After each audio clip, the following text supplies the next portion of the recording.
할렐루야. 이 복된 새벽에 주님을 만나러 오신 모든 성도님들을 환영하고 축복합니다. 다 같이 우리 주님께서 가르쳐 주신 기도를 드리겠습니다. 하늘에 계신 우리 아버지, 아버지의 이름을 거룩하게 하시며 아버지의 나라가 오게 하시며 아버지의 뜻이 하늘에서와 같이 땅에서도 이루어지게 하소서. 오늘 우리에게 일용할 양식을 주시고 우리가 우리에게 잘못한 사람을 용서하여 준 것 같이 우리 죄를 용서하여 주시고 우리를 시험에 빠지지 않게 하시고 악에서 구하소서. 나라와 권능과 영광이 영원히 아버지의 것입니다. 아멘. 하나님 아버지, 주님의 말씀이 때로 어렵게 느껴질지라도 말씀을 떠나지 않게 하시고 주님 곁에 머무는 은혜 허락하여 주시옵소서. 예수님 이름으로 기도드립니다. 아멘. 다 같이 찬송가 461장 찬송하겠습니다.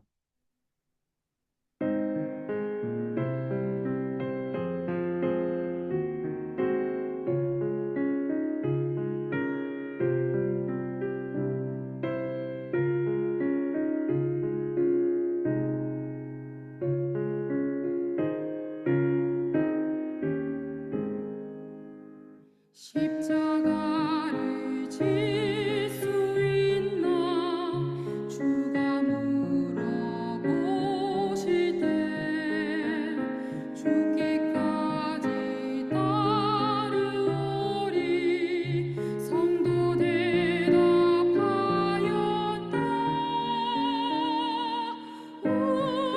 우리의 심령 주의 것이니 주님의 형상 만드소서 주인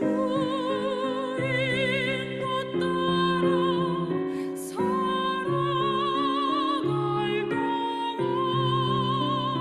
사랑과 충성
오늘 우리에게 주시는 하나님의 말씀은 요한복음 6장 60절로 71절 말씀 되겠습니다.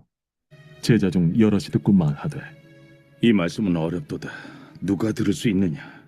한데 예수께서 스스로 제자들이 이 말씀에 대하여 수군거리는 줄 아시고 이르시되 이 말이 너희에게 걸림이 되느냐? 그러면 너희는 인자가 이전에 있던 곳으로 올라가는 것을 본다면 어떻게 하겠느냐? 살리는 것은 영이니 육은 무익하니라. 내가 너희에게 이른 말은 영이요 생명이라. 그러나 너희 중에 믿지 아니하는 자들이 있느니라. 이는 예수께서 믿지 아니하는 자들이 누구며 자기를 팔 자가 누구인지 처음부터 아심이로라. 그러므로 전에 너희에게 말하기를 내 아버지께서 오게 하여 주지 아니하시면 누구든지 내게 올 수 없다 하였노라. 그때부터 그의 제자 중에서 많은 사람이 떠나가고 다시 그와 함께 다니지 아니하더라. 예수께서 12 제자에게 이르시되 너희도 가려느냐? 시몬 베드로가 대답하되 주여, 영생의 말씀이 주께 있사오니 우리가 누구에게로 가오리이까? 우리가 주는 하나님의 거룩하신 자이신 줄 믿고 알았사옵나이다. 내가 너희 12를 택하지 아니하였느냐? 그러나 너희 중에 한 사람은 마귀니라. 이 말씀은 가룟 시몬의 아들 유다를 가리키심이라. 그는 12 중에 하나로 예수를 팔 자로라.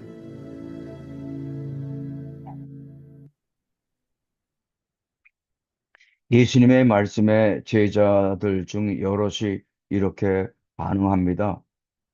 이 말씀은 어렵도다 누가 들을 수 있느냐? 예수님이 하신 말씀이 어렵다는 것입니다. 하지만 예수님이 이해하기 어렵게 말씀하셨기 때문이 아닙니다. 듣는 사람들의 수준에 맞지 않게 너무 수준 높게 말씀하셨기 때문이 아닙니다. 그들이 어렵다고 느낀 것은 이해하기가 어려워서가 아니라 그 말씀을 그대로 받아들이기가 힘들었기 때문입니다. 그 말씀에 순종하는 것이 너무 버겁다고 느꼈기 때문입니다. 오히려 너무 잘 이해가 되었기 때문에 그대로 따를 수가 없다고 생각했기 때문입니다. 그래서 아무도 예수님의 말씀을 그대로 순종하고 지킬 수 없을 것이라 생각했습니다. 사람들은 예수님의 말씀을 통해 위로를 받고 새 힘을 얻습니다. 하지만 때로는 말씀대로 살 수 없다는 좌절감에 빠지기도 하고 자신에게 적용할 수 없는 너무 높은 수준의 말씀이라고 생각합니다. 지금 예수님의 제자들도 그런 생각을 하면서 뒤에서 수군대고 있습니다. 이때 예수님은 수군거리고 있는 자들을 향해 말씀합니다. 이 말이 너희에게 걸림이 되느냐? 예수님은 제자들이 무엇을 불편해하는지, 무엇을 지킬 수 없다고 생각하는지를 정확히 짚으십니다. 그리고 중요한 사실을 말씀합니다. 63절 말씀에 살리는 것은 영이니 육은 무익하니라. 내가 너희에게 이른 말은 영이요 생명이라. 이 말씀을 표면적으로 보면은 영을 강조하면서 육을 무가치하다고 말하는 것처럼 보입니다. 초대교회 시절의 영지주의 이단의 주장처럼 보이기도 합니다. 하지만 여기서 육은 영지주의자들이 주장하는 단순히 물질 자체를 의미하는 것이 아닙니다. 예수님은 물질이 나쁘다 말씀하신 것이 아니라 육적인 방식으로는 도저히 자신의 말을 이해할 수 없다고 하신 것입니다. 예수님의 말씀은 영이요 생명이기 때문입니다. 내 말을 단순히 물질의 차원에서 이해하지 말라. 나는 생명을 주는 존재이기 때문이다. 내 말을 믿고 받아들이는 것이 곧 생명을 얻는 길이다. 이렇게 말씀하신 것입니다. 예수님의 말씀이 곧 영이요 생명이라고 하자 안타까운 모습을 보게 됩니다. 66절 말씀에 그때부터 그의 제자 중에서 많은 사람이 떠나가고 다시 그와 함께 다니지 아니하더라. 기적을 보았던 사람들이 예수님을 떠났습니다. 떡을 먹고 배부른 체험을 했던 사람들이 예수님을 떠났습니다. 예수님의 제자들 중에서도 많은 사람들이 예수님을 떠났습니다.